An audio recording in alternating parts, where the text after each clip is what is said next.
Hello and welcome to CTV News Across Canada for Friday, January 30th. We've got the top local stories from coast to coast, stories that affect you and the country. Thanks for joining us.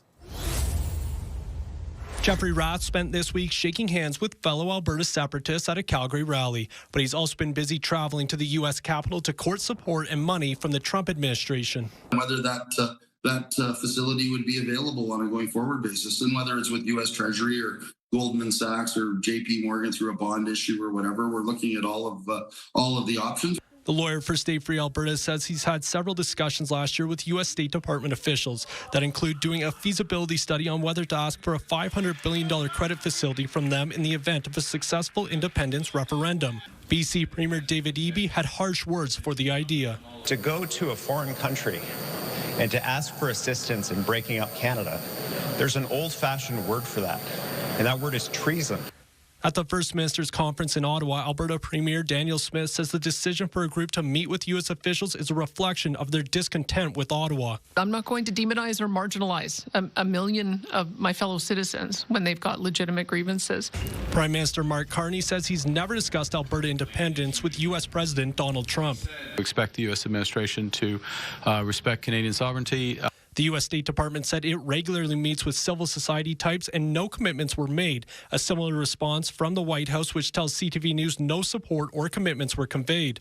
Meanwhile, First Nations leaders gathered in Edmonton Thursday to stand against Alberta's separatism or becoming the 51st state. Stop disrespecting treaty rights, stop undermining the Constitution, and don't let ambitions of a few put the rights and stability of many at risk. While these First Nations leaders are worried about foreign interference, Calgarians say treason allegations aren't warranted. I think it's unfair what he said. It's not quite treason. I'm not sure a single meeting is enough to call something treason. I don't think he has a right to make any kind of comments regarding Alberta's people choices. Jeffrey Rath has another word for it. It's ludicrous, right? I mean, we're there on a fact-finding basis. If there's nothing treasonous about it. Workers walk into work at Oshawa's General Motors plant, some knowing after tomorrow they won't have a job. I'm feeling very bad, losing a job. It's not easy to get a job, especially this GM. They pay very well. He is one of up to 1,200 plant workers who have been laid off. About 500 of them are GM employees who work on the Chevy Silverado. Unifor, the union representing members, says the others are from various companies who make up the supply chain and work inside the facility. Those with the lowest seniority are being hit the hardest. I feel really bad. My son's losing his job. He was hired in 2022. So he's also losing his job. And I know a lot of people that are losing their job also. Are people blaming tariffs and Trump? Guaranteed. 100%. Explain. What are people saying about that? Well, the tariffs are hurting us 100% all throughout Canada. But with the tariffs on the auto industry is totally wrong. It affects too many people. The plant is going from 3 shifts of production to 2 shifts. Unifor says the truck was launched in 2021, the 3rd shift added to pick up extra demand. It says in the past, 3rd shifts had lasted up to a decade, but not this time. Because of things that are out of our control under the CUSMA trade negotiations that are happening right now, we're losing our 3rd shift, and they're sending 50,000 of our units down to Fort Wayne, Indiana. In a statement to CTV News, General Motors says the reduction is happening while preparations continue for the next generation of full-size pickups. GM has worked closely with Unifor to support impacted employees through this transition with comprehensive separation packages, retirement support, and other benefits. We thank and recognize the employees impacted for their contributions. Oshawa's mayor says he's confident a solution will be found. It's just devastating that it hasn't come as of today. We've got to find another product to bring inside the plant. Many laid off don't know what they're going to do. Feeling bad because you got bills to pay, you got your family to take care of. The final 3rd shift runs until 6:30 Friday morning. A GM company source says production is not being moved to Fort Wayne, Indiana, even though both Fort Wayne and Oshawa make the Silverado. Here in Oshawa, they make the light and heavy duty trucks. In Fort Wayne, they just make the light duty trucks. And the GM company's source says it's a different production mix down there. Reporting live, I'm Beth McDonnell, Michelle and Natalie. Back to you. A police presence remains on Mayview Avenue hours after the city's first homicide of the year Wednesday night. I looked out on my balcony, saw a bunch of cops all over my street, a bunch of lights over here on Mayview, and a bunch of police around. Ottawa paramedics say they were called to the scene around 7 o'clock for a stabbing. They say they transported a man to hospital in critical condition. He later died of his injuries. Ottawa police have identified the victim as 28-year-old Sean Chalice Etoff of Brantford. 2 men were arrested and charged in connection with this homicide. 41-year-old Steve Vivian of Ottawa and 19-year-old Anthony Meredith of Kitchener have been charged with second-degree murder. A 41-year-old Ottawa woman was also arrested Wednesday afternoon. The investigation is ongoing. If anybody has information related to this incident, is asked to call our Ottawa Police Homicide Unit. Police would not say if the victim and accused were known to each other or speculate on a motive. The building belongs to Ottawa Community Housing. It says it's working closely with police to support them as needed. Patricia. All right, CTV's Katie Griffin live for us tonight. Thank you. What we're seeing in Surrey is it's a terror attack in slow motion. BC's premier not holding back Thursday as Surrey has quickly turned into a hotbed for extortion crime. You would never dream of giving refugee status to someone who participated in a terror attack, but that's exactly what's happening. Eby calls the ability of extortion suspects to seek refugee status a loophole that has to be closed, calling on Ottawa to pass Bill C-12 and reform immigration. Despite what you may hear, claiming asylum is not a long-term viable option if you have committed a crime here in Canada. Surrey police issuing a warning Thursday as federal data shows last month 15 foreigners facing extortion charges had applied for refugee status in Canada. Are you scared? Of course I'm scared. Being a human being, I'm scared.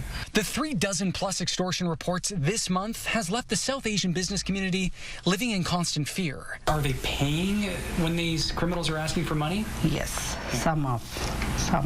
Potentially making the situation worse. CORE and the police are urging locals to report the crime and allow law enforcement to investigate. Unity to stop it.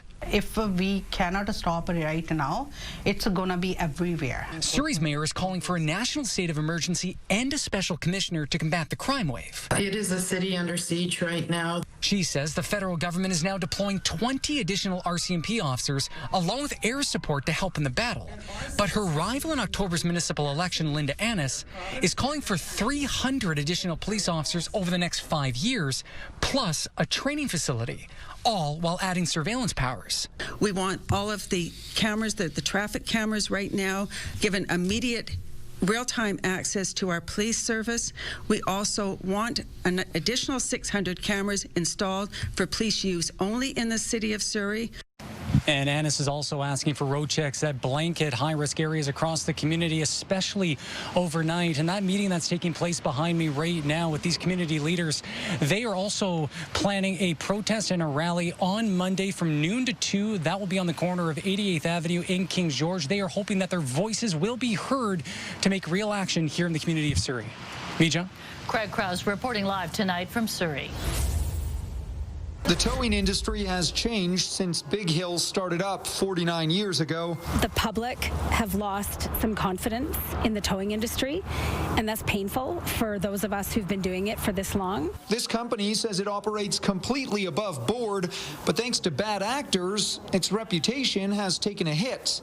Take the Duchek family. When their car was totaled, a company was on scene immediately offering a verbal deal that was never honored. What I thought was going to be about $300 was going to be $3,000. It's just one story of predatory towing. Operators often show up to crash scenes before even emergency crews. Once there, they'll use aggressive tactics to get drivers on their side and then hand out sky-high invoices after the fact. You know, after an accident, Your adrenaline's pumping, you're kind of panicked, and you think these guys are there to help you, and they're really not. And so changes are coming. Starting in April, violators could face fines as high as $300,000 or up to 2 years behind bars. A lot of them is related to organized crime, and that's why they're so good at it. That's why they're when they were shut out of business in Ontario, that's why they moved west. The new rules mean all drivers must clearly communicate all towing and storage costs and obtain complete consent before towing begins. If we go down this path and we see that it's not working, yeah, we're prepared to take more action, whatever's required to protect Albertans. Big Hill Towing wants the move to help Albertans and the names of those just trying to do their job. The hope is that this is enough to make sure that the people who have no intention of running ethical businesses in service to the community just go away. Tim Brooke, CTV News, Calgary. A shooting at London Health Sciences Centre Emergency Department in December of 2024. It shocked the community and eventually led to this. This investigation was born out of the LHSC shooting. Police Chief Tai Trong was on hand as London Police and the OPP held a joint news conference to announce the results of what they call Project Alias. 214 charges have been laid against 11 individuals associated with multiple networks. A year-long investigation into alleged trafficking of illegal firearms, fentanyl, and cocaine. Chief Trong says the hospital shooting investigation overlapped with a previous multi-jurisdictional investigation called Project Wrangler. Other individuals involved in the shooting that were not arrested in Project Wrangler formed part of this investigation. On January 14th of this year, multiple police services executed 14 search warrants on 9 residences and 5 vehicles throughout London and Toronto.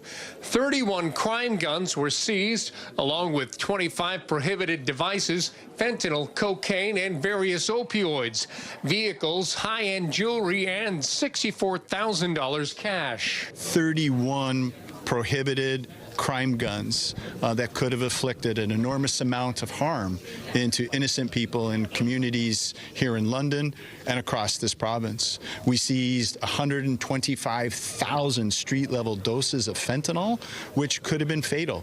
That represents a quarter of the population of the City of London. This community feels when shootings occur. They're impacted. They don't actually see and feel all the shootings that we prevented from this. The evidence display says it all, along with the drugs, more than 30 illegal firearms seized, and every one of them coming from south of the border. Police here working closely with U.S. authorities to determine their origins. 2 individuals face importation-related charges. The remaining accused are before the courts on charges that reflect their own alleged roles within the domestic criminal networks operating in and around London. Of the 11 people charged, 7 are from London, the remainder from Stony Creek, North York, and Toronto. They range in age from 20 to 28. Brian Bicknell, CTV News. In early December, we learned aging infrastructure and incompatible systems were putting constraints on the region's water supply. Staff have been working really furiously to find some solutions. Those solutions are aimed at the Mannheim service area, which includes Kitchener, Waterloo, and parts of Cambridge and the townships. A new pumping station and new wells, new modular technology at the Mannheim water treatment plant, expanding existing well supplies, and then reallocating water supply. Regional staff say these solutions aren't about picking one or the other, and instead about implementing them in conjunction to ensure there is enough water for future growth. Councillors made no firm decisions last night, but they did hear from many passionate delegates, including Kevin Thomason with the Grand River Environmental Network, who voiced his concern with some of the solutions presented. We didn't want a Lake Erie pipeline 30 years ago, and we certainly don't want one from that polluted, algae-choked lake right now. Advocates against the Wilmot Land Assembly say this is another reason to pause further development there. The proposed industrial site in Wilmot is not technically in the Mannheim service area, but it is not outside of the system. At the same time, councillors heard from the development community about the effects on jobs this pause on new projects around the region is having.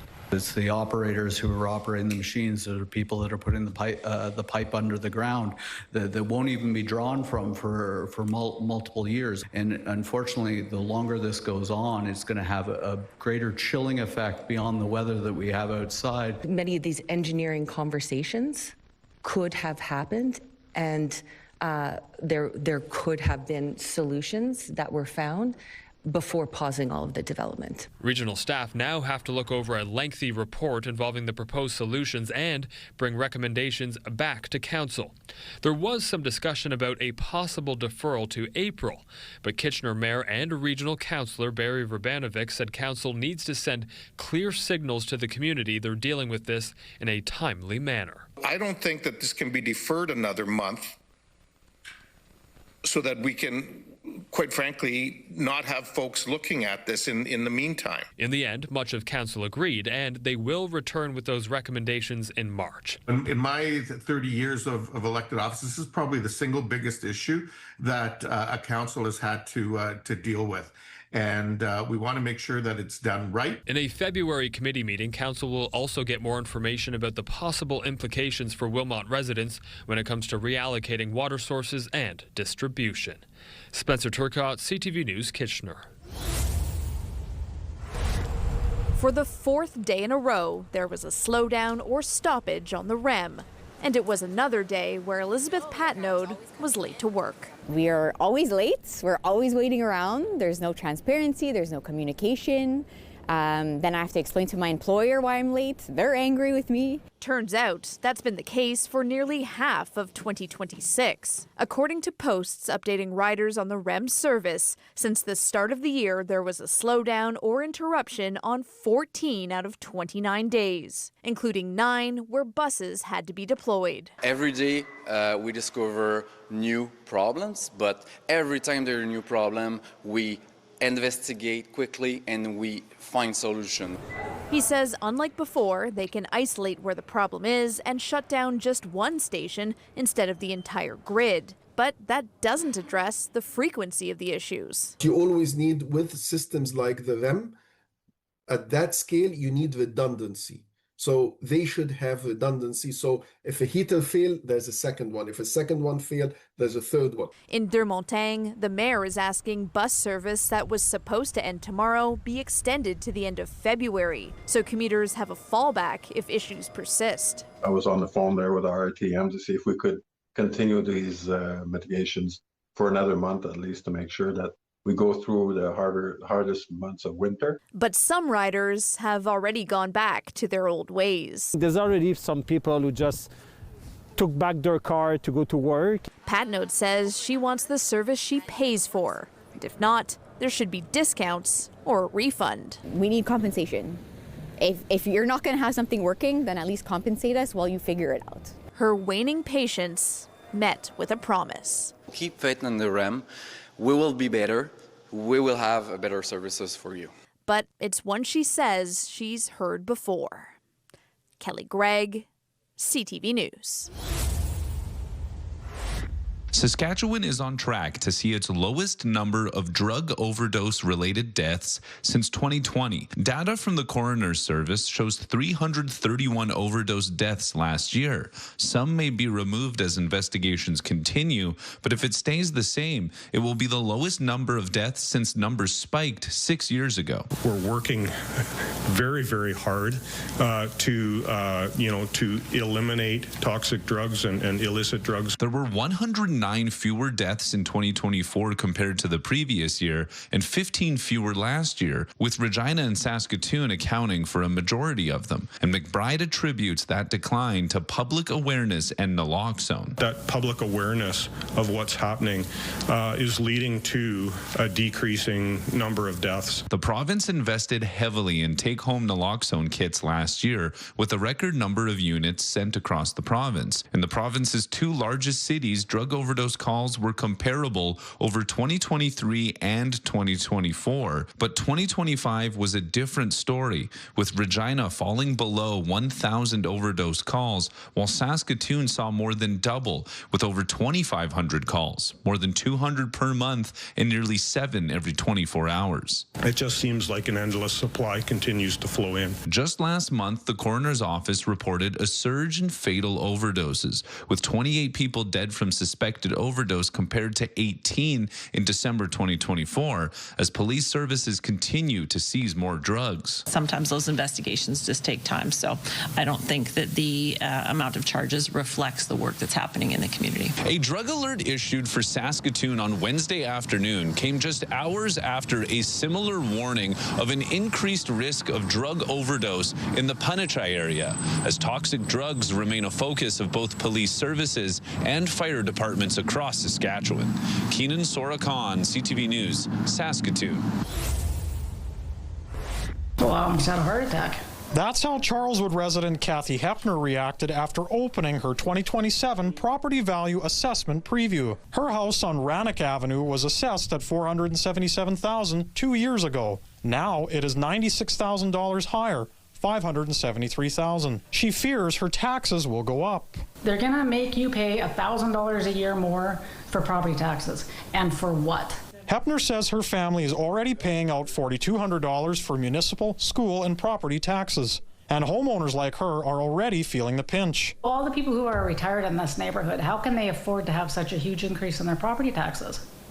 Where's that money coming from? Where are they pulling it from? On Thursday afternoon, Mayor Scott Gillingham said he encourages people to contact the city to understand why their assessments have gone up. I would remind people, though, there is not a direct correlation, an immediate correlation between an increase in your assessment and an increase in property taxes. But Hepner fears her bill may increase by more than $1,000 if she doesn't appeal.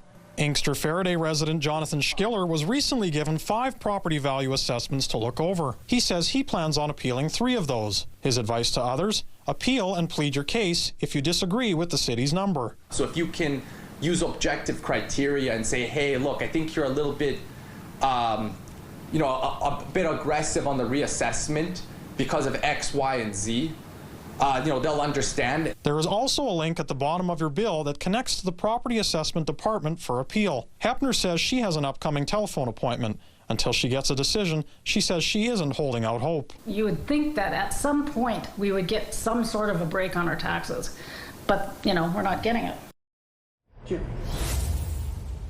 A ferry route connecting Bedford to downtown has been delayed for years and is now under the microscope at City Hall. Councillor Catherine Morris put forward a motion Wednesday asking staff to look into the project. I'm asking for more information. I do want to see us invest more in transit. I'm just not sure this is the wisest investment we can make. In March of 2024, the fast ferry seemed to finally be making waves when all governments announced more than $258 million for 5 electric ferries, 2 terminals, and a maintenance facility. With costs rising, Councillor Morris is questioning the project's value. This is a $300 million project that would move 3,000 people a day from Bedford to downtown. Morris says the city's portion has grown from $38 million to $94 million. Still, that's just $9 million more than what's committed to bike lanes that don't serve commuters. Halifax Mayor Andy Fillmore says he's open to looking at a way to decrease costs. If switching to a proven technology like diesel-electric hybrid lowers the cost and allow us to buy multiple ferries instead of just 1 or 2, then that's a good thing that's good value. The way I see it, that ferry is a part of a larger public transit strategy for the city. Transportation professor Ashan Habib believes the harbor is ideal to move people and get vehicles off the roads. There is a potential to diversify and add more ferries to move people faster, quicker, not really relying on the road transportation only. Council did not vote on the motion. That's expected to happen at their next budget meeting on Friday. And Todd, as we know, this project has been in limbo for a number of years, and where I'm standing was actually identified as the location for the Bedford Ferry Terminal. Now, the councillor we heard from said part of the delay, Todd, is because the city has yet to secure all of the land needed to make this project move forward. And John, I understand this is going to be brought up at council again tomorrow?